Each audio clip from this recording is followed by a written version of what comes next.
against yung magulang mo na pumunta ka dito? Sinuway niya, yung magulang niya. First 2 weeks ko talaga dito, gusto ko nang umuwi. Darating talaga yung point sa buhay mo na magi-give up ka na. Darating yun. Pero kung hindi mo nilakasan yung loob mo, kung hindi ka nagsinungaling sa magulang mo na pumunta rito, hindi mo malalaman. Kasi kung walang pressure, hindi ka talaga magbabago. Hindi naman alam na magulang nyo eh. Hindi alam na magulang nyo kung ano yung kaya nyo gawin.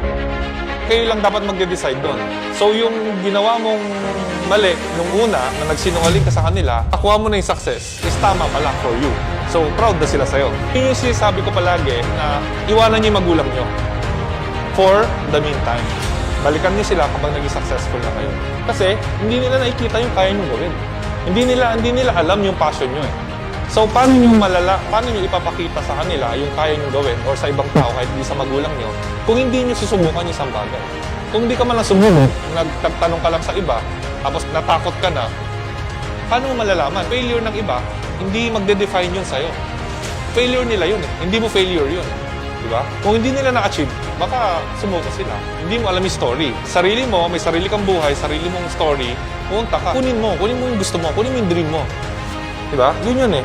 Sinuway niya, yung magulang niya. Diba?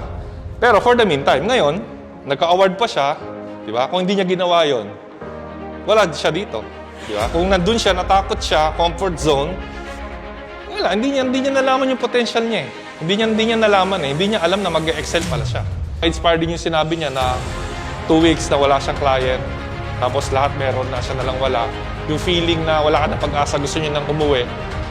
Normal din yun sa atin na darating talaga yung point sa buhay mo na magi-give up ka na.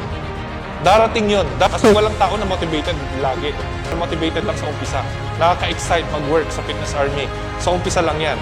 Pero in reality, guys, mauubos ka, mapapagod ka, babiyahe ka, maaalikabukang ka, mapapagod ka, mapupuyat ka, mapipressure ka. Darating ka sa point na yon. Ngayon, pag dumating ka sa point na yon, ikaw na makapag-decide mo kung gusto mo ba talaga yung ginagawa mo. Ngayon, ang tanong ko sa'yo, kung magiging ready ka ba ulit sa next level ng buhay mo. Kasi mas malaking pressure yung susunod. Umpisa pa lang yan eh. Kung na-overcome mo yan, ang tanong ko sa inyo, hanggang saan ba kayo? Hanggang saan ang kaya nyo kuhanin na pressure? Iba yung success ko, iba yung success nyo, kasi nga, iba-iba tayo ng limits. Yung ibang tao, sumuko agad, hindi man lang nag-try. Ikaw, sumubok ka, pero hanggang dito ka lang, iba-iba. So yung gusto nyo marating, nasa inyo yun, kung hanggang saan. Yung gusto mo ba na mas maraming ganyan? Gusto mo ba na mas maraming success, recognition? Nasa sa'yo. Ikaw magde-define nun. Ikaw ang gagawa nun. Ikaw magtatrabaho nun. Every day. So yun yung gusto isipin ninyo.